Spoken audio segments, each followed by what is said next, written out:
नमस्कार, F junction में आपका स्वागत है। मैं हूं डिम्पी कालरा। इस बीच एक अहम खबर आप ब्रेकिंग तौर पर नीचे देख पा रहे होंगे। रुपया रिकॉर्ड निचले स्तरों पर पहुंच गया। कल भी आरबीआई गवर्नर यही बात कह रहे थे, जो देश इमर्जिंग कंट्रीज़ हैं खासकर उनकी करेंसी वीक है। हालांकि उन्होंने रुपये का जिक्र इस लिहाज से किया था कि वो देश तो ज़्यादा पिटे हैं, हमारा देश का जो रुपया थोड़ा कम कमज़ोर है, लेकिन ये भी अपने रिकॉर्ड स्तरों पर आ चुका है कमज़ोरी। और 77.80 यानी कि 77 रुपया 80 पैसे पर आपको डॉलर का कन्वर्जन मिलेगा। अब $1 अगर आप बदलने के लिए जाएंगे तो आपको 77 रुपये 80 पैसे में डॉलर बदलेगा। आज से कुछ साल या कुछ महीने पहले ये $1 अगर आप लेके जाते बदलने के लिए तो 74 रुपये का बदलता, 75 रुपये का बदलता। लेकिन अब 2 से ढाई रुपये का डॉलर बदलने की कॉस्ट, इसको इस तरीके से भी समझ सकते हैं। ये कन्वर्जन है, आपके देश की करेंसी यानी कि रुपया कमज़ोर हुआ है डॉलर के मुकाबले। डॉलर एक कांस्टेंट करेंसी होती है, उसके मुकाबले सारी करेंसीज को देखा जाता है कितना मजबूत कितना कमज़ोर हो रहा है, और रुपया इस बीच कमज़ोर हो रहा है। नुकसान किनको होगा, फ़ायदा किनको होगा? फ़ायदा उन कंपनीज़ को होगा जो एक्सपोर्ट करती हैं और डॉलर में अपनी कमाई करती हैं, जैसे कि फार्मास्यूटिकल्स।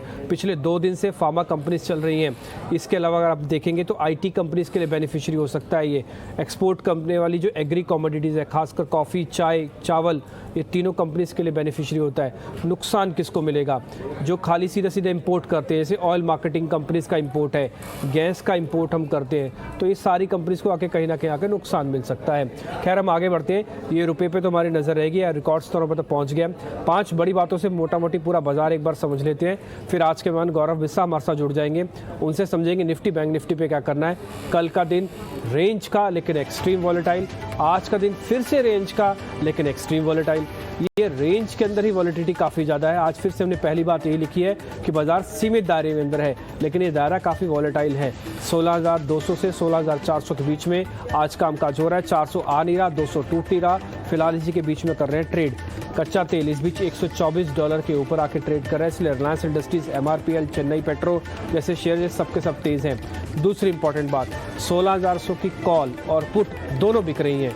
ना तो मंदी वालों का इंटरेस्ट है, ना ही तेज़ी वालों का इंटरेस्ट है। दोनों एक ही डाइस पे बैठे हैं, लेकिन दोनों घाटा खा रहे हैं, क्योंकि बाजार एक रेंज का है।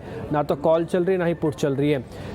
इसके अलावा तीसरी इंपॉर्टेंट बात, अगर यहाँ पे देखेंगे तो आपको दिखेगा कि सेक्टर के हिसाब से आज मेटल और सरकारी बैंकों में आपको सबसे ज़्यादा थोड़ी गिरावट दिखेगी। ये 2 ऐसे सेक्टर्स हैं जो आज प्रॉफिट बुकिंग का शिकार है। मेटल्स थोड़ा ज़्यादा वीक है, ये थोड़ा एक शॉर्ट पुल बैक इसने दिखाया था, बट ये फिर से कमज़ोर हो गया। इसके अलावा विक्स के हिसाब से अगर आप देख रहे हैं, 5वीं में भी विक्स आपको दिखेगा, तो वॉलेटिलिटी इंडेक्स आज सपाट है, इसमें कुछ खास बड़ा चेंजेस नहीं है। ये 20 के नीचे बना हुआ है, 1990 के आसपास का विक्स है। तो फिलहाल ये रेंज का मार्केट है, और उम्मीद तो करते हैं ऐसी रेंज का मार्केट आज दिन भर रहेगा। और कल है फ्राइडे का सेशन, आज वीकली एक्सपायरी है, और वीकली एक्सपायरी में जो हमने पोल किया था वो पोल भी कहता है कि 16,200 से 300 के बीच में आज हम एक्सपायर कर जाएंगे। हालांकि भी हम 300 के ऊपर आके ट्रेड कर रहे हैं, लेकिन अगर थोड़ा भी एक झटका लगा तो आप 200 से 300 वाली रेंज में आ जाएंगे। फिलहाल निफ्टी 350 के आसपास है। गौरव बिस्सा इस बीच मेरे साथ जुड़ चुके हैं, उनका करते हैं स्वागत। गौरव सर, बहुत बहुत शुक्रिया, थैंक यू वेरी मच आज समय देने के लिए। आप निफ्टी और बैंक निफ्टी में बताएं, इस बीच हमने कुछ एक क्रिटिकल डाटा निकाला है इंडेक्स का, जरा हम भी आपके सामने शेयर करना चाहते हैं, ताकि आपको भी थोड़ा उसके बारे में आइडिया लग पाए कि आप इसमें कुछ और भी जोड़ सकते हैं कि नहीं। आज निफ्टी के अंदर जो ओपन इंटरेस्ट है सर, वो 3% के आसपास का है। इसका मतलब है कि बिल्डअप तो है आज, और ये आज भले रेंज का मार्केट है, लेकिन कल और परसों के मुकाबले अभी बिल्डअप थोड़ा ठीक बन रहा है। 3% वैसे कम है, बट कंपेयर करेंगे तो आपको थोड़ा ज़्यादा दिखेगा। रिस्क इंडिकेटर हमारा अब 400 के नीचे है, 16,328 का रीवैम्प है, यानी कि इसके ऊपर हम आ जाएंगे तो सेफ, इसके नीचे हम रहेंगे तो ज़्यादा मुश्किल बढ़ेगी। ट्रेंड आज सपाट है, पता नहीं चल रहा है कि निफ्टी को लेना चाहिए कि बेचना चाहिए। इसी को हम कहते हैं ट्रेंड, और वह पूरी तरह से सपाट आपको देखने को मिल रहा है। आते कुछ एक इंपॉर्टेंट क्रिटिकल लेवल्स पे, 50 दिन की एवरेज कहाँ पे आके रुकती है? 50 दिन की जो एवरेज है सर 16,648 पे आके रुक रही है, और 200 दिन की जो एवरेज है 16,890 पे आके रुक रही है। इसलिए कोई भी बड़ा आदमी पोजीशनल लंबी अवधि का सौदा ले रहा है तो जब तक ये 16,900 पार नहीं होता तब तक ना ले, या फिर ले तो बहुत सावधानी से ले, और छोटा अगर कोई ट्रेडिंग कर रहा है तो उसके लिए 16,648 है। आज की रेंज क्या लगती है? आज 430 के ऊपर बाजार मार्केट लगता नहीं है, रेजिस्टेंस है। आज का जो सपोर्ट है मार्केट के अंदर, वो अगर आप अपनी स्क्रीन पे देखेंगे तो 16,300 के आसपास आके रुक रहा है। गौरव जी, हमने आपके सामने कुछ एक इम्पॉर्टेंट डाटा था जो इंडेक्स का रखा, आप हमको ज़रा ये बताइए निफ्टी में हमको करना क्या है? Good afternoon. डेफिनेटली काफ़ी इंटरेस्टिंग डेटा रखा है और यहाँ पे आपने बिल्कुल सही पोजीशंस बनी है। कल भी अगर आप देखेंगे निफ्टी बैंक निफ्टी में वहाँ पे भी वो एडिशन आपको देखने मिला था। ओवरऑल अगर आप देखेंगे तो ऊपरी लेवल्स पे जो है प्रेशर आ रहा है। बात ये नहीं है कि हम लोग जंप करेंगे। मैंने पहले भी कहा है कि सस्टेनेबिलिटी है वो एक इशू है। जैसे आपने ऑप्शन का भी रखा, ऑप्शन में अगर आप देखेंगे, अगर आप करंट आज के एक्सपायरी के डेटा भी अगर आप देखते हैं तो 16,300 के पुट में काफ़ी वो है, कॉन्सेंट्रेशन बढ़ रहा है। और वहीं पे अगर आप 16,400 का देखें तो वहाँ पे आपके कॉल में ऑप्शन बढ़ रहा है। तो यहाँ पे एक सीमित दायरे में ये ट्रेड हो रहा है। मैं ये समझता हूँ कि अगर मंदी की बात होगी, अगर हमको आज प्रेशर देखने मिले तो जब तक 16,280 के नीचे स्पॉट ट्रेड नहीं करेगा, 16,300 के फुट में अग्रेसिव कवरिंग होना ये मुझे थोड़ा सा ये डिफिकल्ट हो रहा है। यहाँ पे मेजरली जो ऑप्शन डेटा देखने मिल रहा है वो मुझे लग रहा है कि जो एक्सपायरी की रेंज है वो करंट लेवल्स के आसपास ही आएगी, 16,350 साढ़े के आसपास में ही आएगी। जो आप 20-25 पॉइंट ऊपर नीचे कर लीजिए, एक रेंज बाउंड मूव आपको देखने मिल सकता है। इंट्राडे स्विंग्स आपको देखने मिल सकते हैं। जैसे अगर आप देखेंगे बैंक निफ्टी तो एक 35,000 के लिए उछाल की थी, वापस 34,850 के आसपास आ चुका है। तो एक इंट्राडे स्विंग्स आना एक अलग बात है, बट एक सस्टेन मूव जो मुझे लग रहा है फिलहाल आज वो नदारद रह सकती है और एक रेंज बाउंड मूव है वो आपको देखने मिल सकता है। क्योंकि जो आप कंफर्टेबली आप देख रहे हैं कि आप सिर्फ ओआई मत देखिए 16,400 का कॉल का, आप देखिए कि तकरीबन 1,40,000 ओ एडिशन हुआ है फ्रेश। तो यहाँ पे ये लेवल्स पे अगर हो रहा है तो एक कंफर्टेबल राइटिंग हो रही है। मैक्स पेन थियरी अगर आप वो अगर फॉलो करें तो वो भी आपको देखने मिला है कि हाँ ये एक 16,300-400 के बीच में आपको देखने मिल सकता है। तो वो सभी आंकड़े अगर देखें तो एक्सपायरी जो है एक अनइवेंटफुल हो सकती है, वीकली एक्सपायरी है तो अनइवेंटफुल हो सकती है और ज़्यादा इसमें ट्रेंड आपको ना देखने मिले। ठीक है, तो आप ये कह रहे हैं कि एक्सपायरी थोड़ी ठंडी रहेगी, शांत रहेगी, कोई बड़ी बात नहीं है, 300 के आसपास रहे। हमारा पोल भी ऑलमोस्ट यही कहता था कि 300 के आसपास ही हम एक्सपायर होंगे। मेजोरिटी ब्रोकर्स यही कह रहे हैं कि 300 के आसपास आके आप एक्सपायर हो सकते हैं। फिलहाल अभी 325 350 के आसपास हम चल रहे हैं। एक इंपॉर्टेंट ऑब्जर्वेशन आपको मैं निफ्टी के चार्ट से भी जरा दिखाऊंगा और हमने आपको ये 2-3 दिन से लगातार आपको दिखा भी रहे हैं बैक टू बैक। आप जरा देखिएगा, आपको थोड़ा काफ़ी हद तक वो क्लियर होगा। फिर हम एमफी के डाटा यानी कि म्यूचुअल फंड्स का डाटा आता है वो हम आपके सामने वो भी शेयर करेंगे कि कहाँ से नंबर्स कैसे बढ़े हैं कि घटे हैं और इनफ्लोज आउटफ्लोज कैसे हैं वो भी आपके सामने रखेंगे। लेकिन निफ्टी का इस समय चार्ट अगर अपनी स्क्रीन पर देखेंगे तो आपको ये दिखेगा। आप एक बार थोड़ा जूम आउट कीजिए तो आपको दिखेगा ये एक बेस हमने पहले से बना रखा है 15,800 वाला। ये पैनिक वाला है। हमने 1 2 बार 3 बार 4 बार 5 बार अटैम्प्ट लिया लेकिन इस बेस को नहीं करा। हमने 2 सर्कल्स में इसको डिवाइड कर दिया था। फर्स्ट एक पुल बैक का सर्कल, सेकंड एक रेजिस्टेंस का सर्कल। फर्स्ट वाला सर्कल में आपने अच्छे से पुल बैक किया, आपने डबल टॉप बनाया, आपने सर्कल को ख़त्म किया यानी कि आपने इस रेंज को ख़त्म कर दिया। फिर आप एक नए जोनरे में आ गए थे जिसको हम कहते हैं रेजिस्टेंस का। वो आके मिलता रहा 16,600 700 800 वाली रेंज। वहाँ पर आके बार बार आप फिसल रहे हैं। यही बात गौरव भी अभी आपको बता रहे हैं। बात ज़रूरी ये नहीं है कि आप कितना चल रहे हैं, बात ज़रूरी ये है कि कितना आप रुक रहे हैं। ऊपर आपसे पार क्यों नहीं हो रहा, आपसे बार बार अटैम्प्ट होने पर फेल क्यों हो रहा है। ये आपको सेकंड सर्कल में दिखेगा जो आप देख पा रहे हैं। बार बार हमारी अटैम्प्ट फेल हो रही है और अटैम्प्ट फेल होने से हम एवरेजेस के भी नीचे आके ट्रेड करने लगे हैं। अब बाज़ार को ज़्यादा मशक्क़त करनी पड़ेगी फिर से ऊपर लाने के लिए। इसलिए आप देख पा रहे हैं चाहे अच्छी खबर आए चाहे बुरी खबर आए, भले आरबीआई की पॉलिसी की खबर आए चाहे भले क्रूड की नेगेटिव खबर आ जाए, बाजार एक रेंज में रह रहा है और हर ऊपरी स्तरों पे अपने आप को बेच रहा है।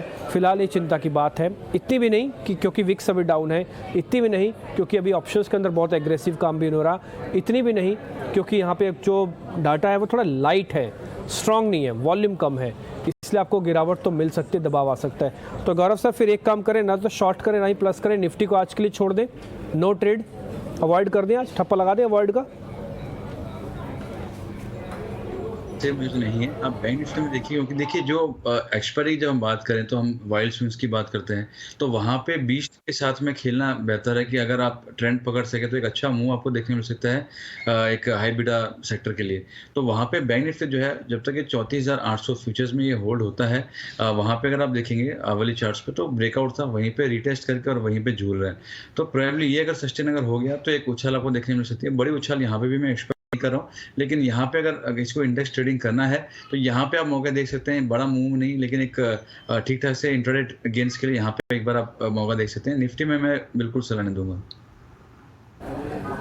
ठीक है, इस बीच एमफी का जो डाटा है वो आपकी स्क्रीन पर मैं लेके आऊँगा। ये बहुत इंपॉर्टेंट होता है, म्यूचुअल फंड्स का डाटा है, मंथली बेसिस पर आपके आता है आपके पास। और इस बार आप देखेंगे तो वैसे तो डाटा के अंदर इंप्रूवमेंट देखने को मिल रही है, ऑल तो बाजार भी एक रेंज का ही था। इसको एक बार हम आपके सामने रखते हैं। इक्विटी का जो AUM है वो भी आया, वो भी बढ़कर आया है। AUM का मतलब है कि असेट अंडर मैनेजमेंट क्या है, यानी कि वो जो आंकड़े जो कि फंड्स के पास पड़े हैं, जिस पे काम हो सकता है वो है। नेट जो आउटफ्लो है वो 72,887 करोड़ से घटकर 7530 हुआ है, यानी कि इनफ्लोज घटे हैं, आउटफ्लोज माफ की जोड़े घटे हैं, इनफ्लोज इक्विटीज़ के अंदर बढ़े हैं।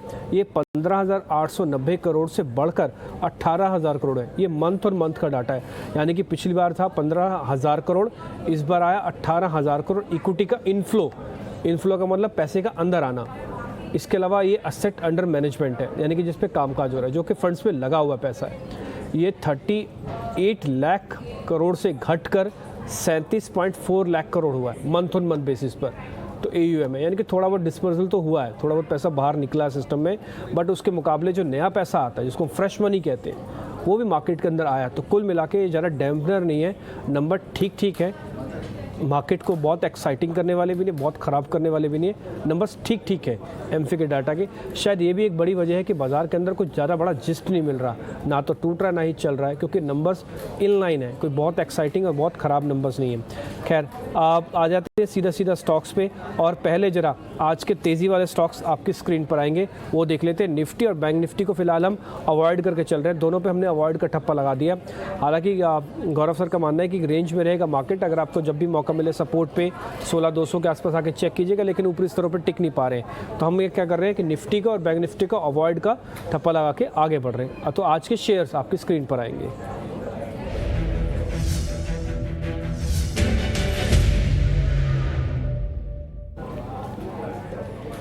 सर, आज के जो दो बढ़ने वाले शेयर हैं गौरव सर, वो है एक तो फार्मास्यूटिकल्स का है, एक तो आप पता है कि थोड़ा वो बिटन डाउन शेयर्स भी थे, पिटे हुए थे।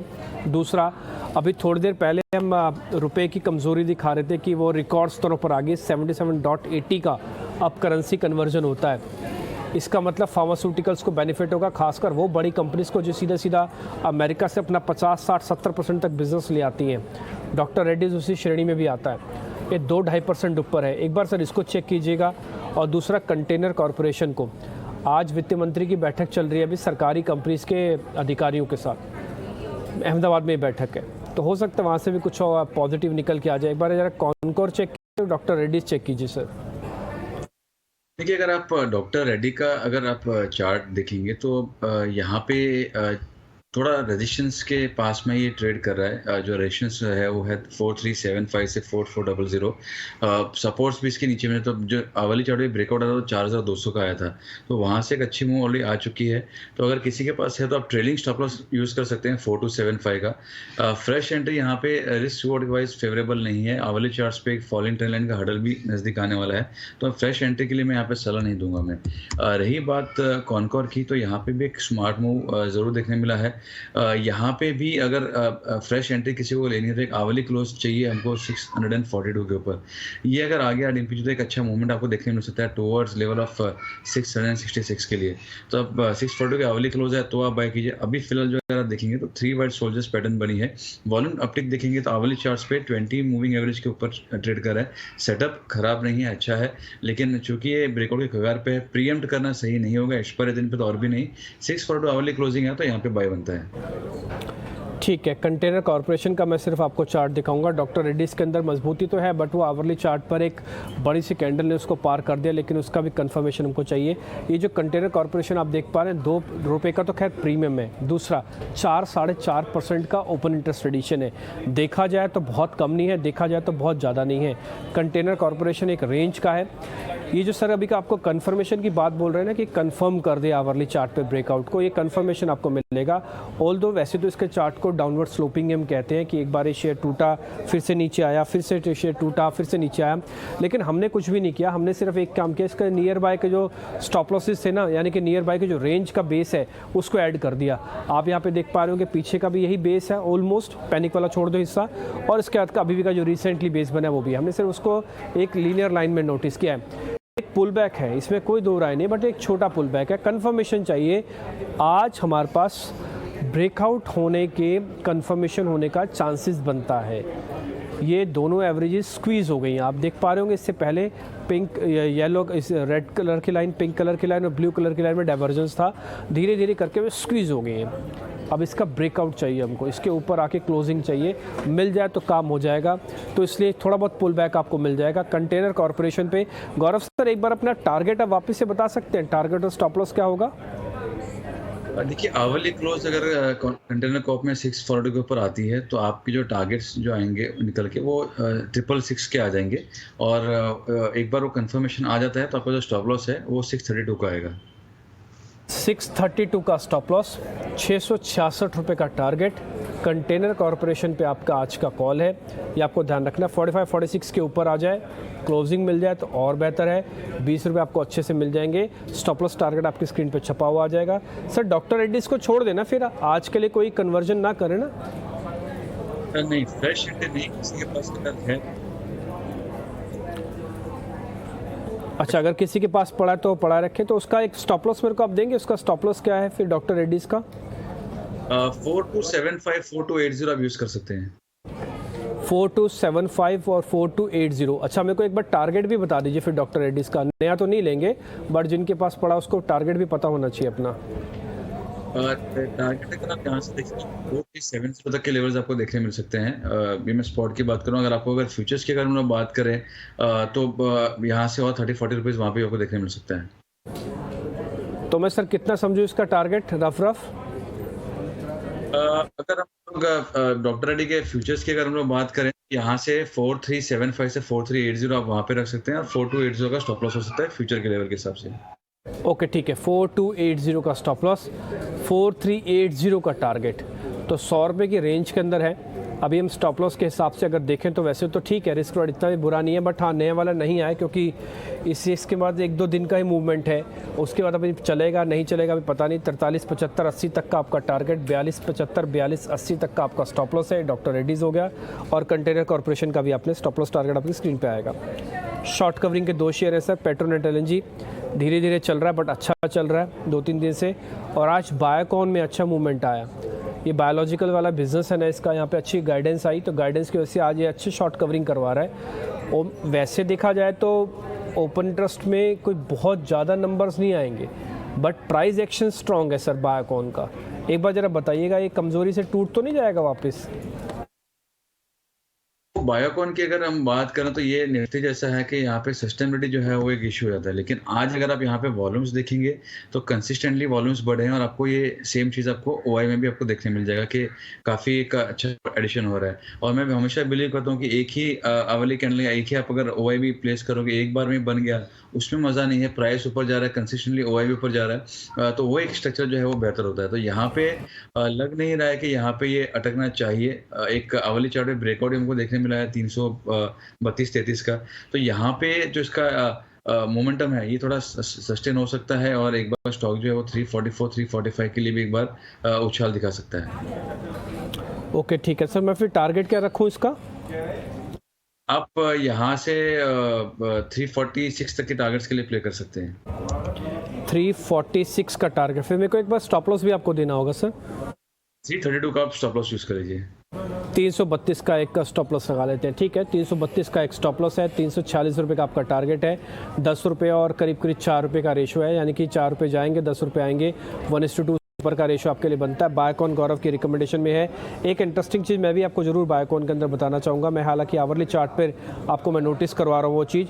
आप एक बार ज़रा देखिएगा, बायोकॉन के चार्ट आपकी स्क्रीन पर आएंगे। और गौरव जी, आप अगर इसमें कुछ वैल्यूडेशन करना तो एक बार आप भी बताइएगा। मैं 2 हिस्सों में बायोकॉन को आपको दिखाता हूँ, जिसका बेस जिसको हम कहते हैं कि बार बार आके रुक रहा है, वो ऑलमोस्ट सेम जैसा ही मैनेज हो रहा है। आप इससे पहले तक का फॉल देख रहे हैं, सीवियर फॉल हुआ था मार्केट के अंदर। उसके बाद इसने अपना बेस नीचे इस जगह पे बनाया, फिर से मूवमेंट आया, फिर से सीवियर फॉल हुआ, फिर से बेस बन गया। अगर आप दोनों बेस को करेक्ट करेंगे ना तो ऑलमोस्ट एक ही जगह पर बार बार रुक रहा है। एक्सट्रीम पैनिक लो और एक बार पुल बैक दिखाने के बाद फिर से वहीं रुक रहा है। और यहाँ पे आगे इसने एक चीज़ में अच्छा बदलाव किया है, वो है इसका वॉल्यूम। आज का थोड़ा वॉल्यूम अच्छा है। दूसरा, 50 दिन की एवरेज अच्छी है, एक ही झटके में 200 दिन की एवरेज को पार कर रहा है। इसका मतलब शॉर्ट्स को ट्रैप कर रहा है। फ्यूचर्स का शेयर है ना, शॉर्ट्स को ट्रैप करेगा। जितने शॉर्ट्स ट्रैप होंगे पहले कवरिंग करेगा, फिर बाद में फ्रेश बाइंग आएगी। आज तो मंदड़ियों का जाने का दिन है, कल तेजी वालों का आने का दिन होगा, तो इसलिए बाय कॉन पे भी ध्यान रख सकते हैं। चल सकता है क्योंकि बेस स्ट्रॉन्ग है। ये सिर्फ इस बार का नहीं है, ये पिछले बार वाला बेस भी मैच करता है। तो हम सिर्फ बेस को पक्का मानते हैं और पुल बैक को स्पीड से समझते हैं, इसलिए टारगेट स्टॉप लॉस आपकी स्क्रीन पर आएगा 340 और 332। ये आपका स्टॉप लॉस टारगेट होगा बाय कॉन का। आगे बढ़ते हैं सर। हमने शेयर्स तेज़ी वाले यानी कि शॉर्ट कवरिंग और शॉर्ट्स के लॉन्ग बिल्डअप के हिसाब से तो देख लिया। अब जरा मंदी वाले शेयर्स आपकी स्क्रीन पर आएंगे, वो जरा रखते हैं आपके सामने।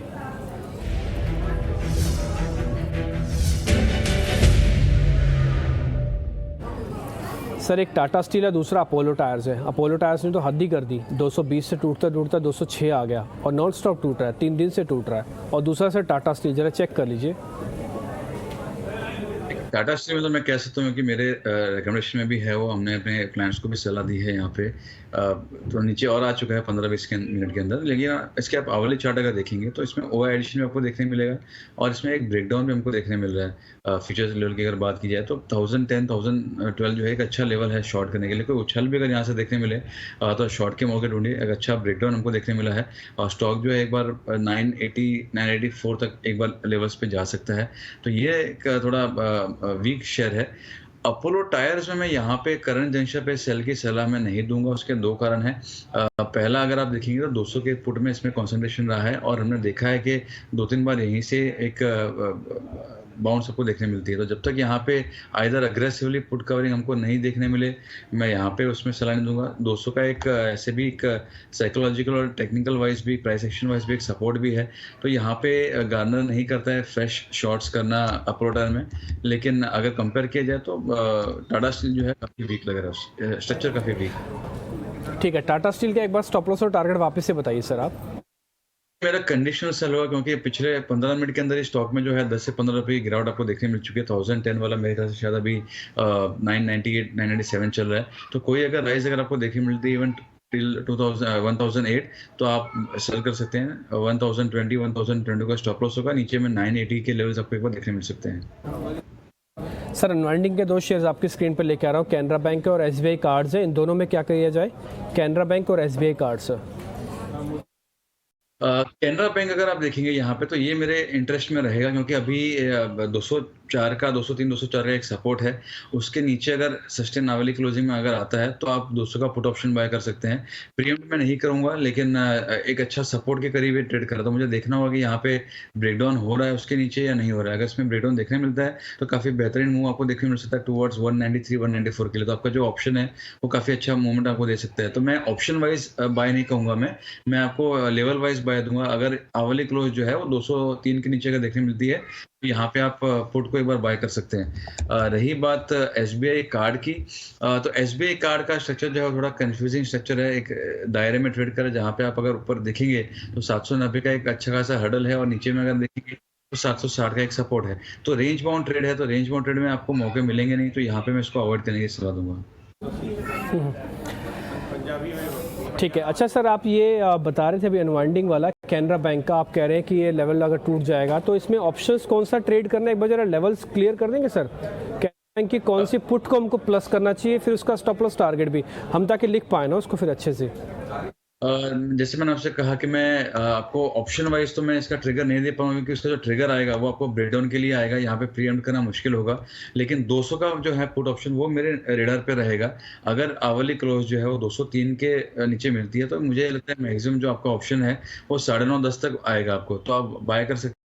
और आप 6.5-7 रुपए का स्टॉप लॉस रखिए और नीचे में जो है ये आपको 14 रुपए तक के लिए टारगेट दे सकते हैं। तो मैं जो मेरा ट्रिगर पॉइंट होगा वो ऑप्शन के लिए नहीं होगा। जैसे ऑप्शन बाय कर रहा हूँ या ऑप्शन में सेल कर रहा हूँ तो उसका एक राशनल होना चाहिए। तो प्राइस एक्शन वाइज अगर मैं देखूंगा तो वो राशनल 203 के नीचे आवली क्लोज आएगा कैनरा बैंक में तो ही वो ट्रिगर होगा। फिर चाहे वो आप 8.5 9 या 10 तक भी बाय कर रहे हो तो चल जाएगा क्योंकि आपको तुरंत एक ब्रेकडाउन का बेनिफिट आपको देखने मिल जाएगा। तब आप बाय कीजिए, वो एंगल्स में कह रहा हूँ। और आपका तब आप 2-3 रुपए का स्टॉप लॉस आप प्ले कर सकते हैं। ओके ठीक है, डन। तो आप ये कह रहे हैं कि जैसे 202 203 के नीचे खिसक जाएगा तो आ जाएगा। गौरव सर, आपकी ट्रेडिंग कॉल्स क्या हैं? एक जैसे मैंने आपसे टाटा स्टील का कहा कि मेरा एक सेल था नीचे आ चुका है, तो कंडीशनल सेल में इसमें देना चाहूँगा। दूसरा अगर आप यहाँ पे देखेंगे तो आईजीएल आज अच्छा लग रहा है। आप इसके अगर मोमेंटम देखेंगे तो आज सस्टेन कर रहा है, वॉल्यूम पार्टिसिपेशन भी अच्छा है, ओआई बिल्डअप भी आपको इसमें देखने मिल जाएगा। तो यहाँ पे जो है मैं आईजीएल पे एक बाय रिकमेंडेशन दूंगा, जहाँ पे मैं 370 का आप कॉल ऑप्शन जो है वो आप एक बार बाय कर सकते हैं। 14 रुपीज़ का टारगेट होगा, 6 रुपये का इसमें स्टॉप लॉस होगा। ठीक है, आईजीएल का कौन सा स्ट्राइक है सर, जिसके 14 रुपये टारगेट आप बता रहे हैं? स्ट्राइक कौन सा है? ये होगा 370 के स्ट्राइक का जो है ये कॉल ऑप्शन रहेगा। एक और मैं इसमें देना चाहूँगा, लेकिन वो भी मेरे कंडीशन होगा। आप अगर देखेंगे तो IEX जो है ये भी काफ़ी एक बेहतरीन सेटअप इसमें बना रहा है। तो ये 180 का कॉल ऑप्शन है, अभी 10 रुपये 30 पैसे के आसपास चल रहा है। ये 11 रुपये के ऊपर अगर आता है तो आप इसको बाय कर सकते हैं, क्योंकि जो हिसाब से इसमें मोमेंटम दिखा है, डाइवर्जेंसेस भी हैं, ओआई एडिशन में आपको देखने मिल जाएगा। और मैं स्पेसिफिकली ऑप्शन के अगर चार्ट्स देखता हूँ, पॉइंट एंड फिगर के मैं चार्ट्स अगर देखता हूँ, तो वहाँ पे भी एक बुलिश सुपर पैटर्न के ब्रेकआउट्स आपको 11 के ऊपर देखने मिलेंगे। वो अगर आपको मिल जाता है, 11 के ऊपर एक बार आ जाता है, तो आप बाय कर सकते हैं। 8.5 का आपका इसमें स्टॉप लॉस होगा। और ये स्टॉक भी जो है ये आपको 14 से 15 रुपये के टारगेट्स आपको देखने मिल सकते हैं। तो काफ़ी स्ट्रॉन्ग सेटअप है IES का। ये ऑप्शन आप बाय कर सकते हैं, 180 का कॉल ऑप्शन अबव 11। ठीक, बहुत बहुत शुक्रिया, थैंक यू वेरी मच। आज कार्यक्रम का हिस्सा बनने के लिए अच्छा लगा आपसे बातचीत करके। फिलहाल इस कार्यक्रम से इतना ही।